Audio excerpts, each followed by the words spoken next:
आज एक बार फिर मैं आपके सामने पेश हूँ अपने एक नए वीडियो जिस पे मैं बात करने जा रही हूँ क्लाइंट सेंटर थेरेपी के बारे में।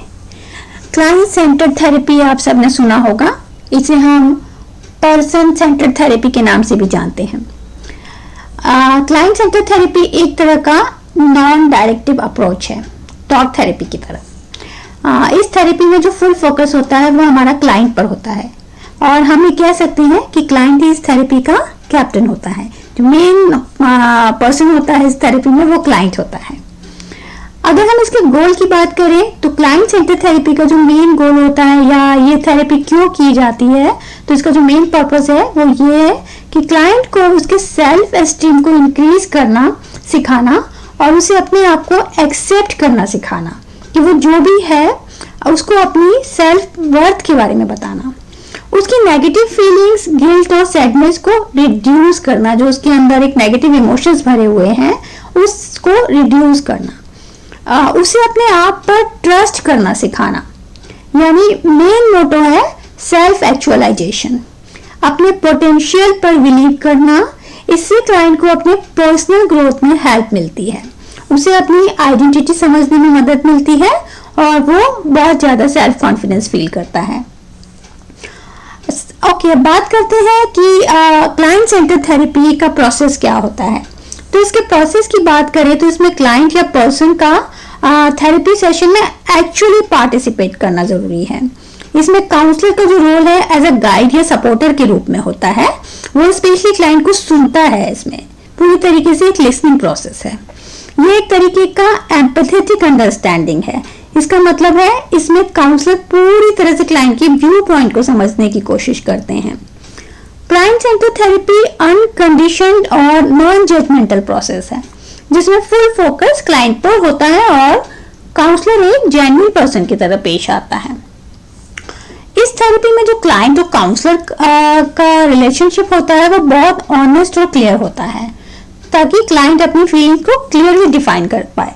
इस वजह से जो काउंसलर है वो बिल्कुल ही जेन्युइन पर्सन की तरह उसकी सारे व्यू पॉइंट को समझने की कोशिश करता है और क्लाइंट को पूरा भरोसा दिलाता है कि उसकी हर बात को वो समझ रहा है, जो भी वो कहना चाह रहा है।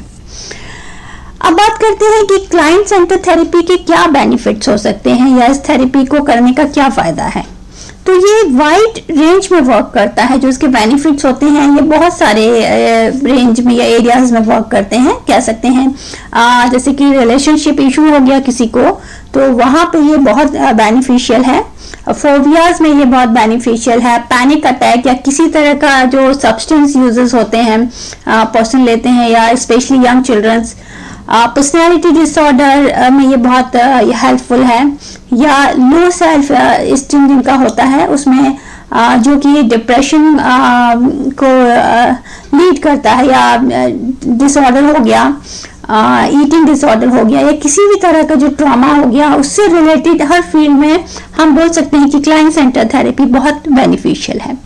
तो इस थेरेपी का वैसे मेन बेनिफिट ये है कि क्लाइंट पूरी तरह से काउंसलर पर ट्रस्ट करता है कि वो उसे समझ रहा है या उसके इमोशन काउंसलर को समझ में आ रहे हैं। इस थेरेपी के बाद क्लाइंट का सेल्फ कॉन्फिडेंस बहुत ज्यादा इंप्रूव हो जाता है।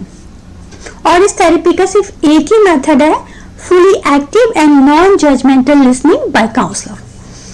ओके, कुछ बातें जो इस थेरेपी में ध्यान देने वाली हैं वो ये है कि इस थेरेपी के टाइम अब जब क्लाइंट और काउंसलर आप बैठे हैं क्लाइंट के साथ, तो आपको किन चीज़ों का ध्यान रखना है। तो मेन चीज़ ये है कि आपकी जो आपका सेशन है वो सेट क्लियर बाउंड्री, जैसे कि सेशन का टाइम लिमिट कितना है वो आपको पहले ही क्लियर कर देना है क्लाइंट को, ताकि वो उतनी ही टाइम लिमिट तक आप उसकी बातों को सेशन में सुनिए। फिर उसके बाद अगर रिक्वायरमेंट है तो आप दूसरा सेशन उसके साथ रख सकते हैं। इसमें कोशिश कीजिए कि आप पहले क्लाइंट को डिस्कशन स्टार्ट करने दें। एक रेपो बिल्डिंग के बाद आप सबसे पहले कोशिश कीजिए क्लाइंट को आप बोलने दें कि वो इसको लीड करे और पूरे टाइम आपको नॉन जजमेंटल रहना है, एकदम नॉन जजमेंटल होकर उसकी बात को सुनना है। कभी भी बीच में आपको अपना डिसीजन या एडवाइस क्लाइंट को नहीं देना है, चाहे वो प्रोसेस के बीच में हो, सेशन प्रोसेस के बीच में या फिर आफ्टर द सेशन। उसे अपना डिसीजन आपको खुद लेने देना है ताकि क्लाइंट इस नतीजे पे पहुंचे कि वो अपना डिसीजन खुद ले सके। हमें वही चीज़ उसके साथ इम्प्रूव करनी है। क्लाइंट के साथ साथ अपनी कुछ फीलिंग शेयर कर सकते हैं, आप अपने कुछ पर्सनल एक्सपीरियंस क्लाइंट को बता सकते हैं बीच में, ताकि क्लाइंट और क्लियरली अपना इमोशन एक्सप्रेस कर सके आपके साथ, या और क्लियरली आपको अपनी बातों को बता सके। क्लाइंट को नेगेटिव इमोशन एक्सप्रेस करने दें। अगर आपको लगता है कि सेशन के बीच में क्लाइंट कहीं पे अग्रेसिव हो रहा है, कहीं उसको गुस्सा आ रहा है, या किसी बात पे वो चिल्लाना चाह रहा है, तो उसको उसके नेगेटिव इमोशन एक्सप्रेस करने दें फुली। इस थेरेपी में काउंसलर का जो मेन पर्पस है वो है क्लाइंट को अपनी सेल्फ स्ट्रेंथ पहचानने में हेल्प करना। आई होप आपको क्लाइंट सेंटर थेरेपी के बारे में मेरी ये इन्फॉर्मेशन अच्छी लगी होगी। Thanks for watching.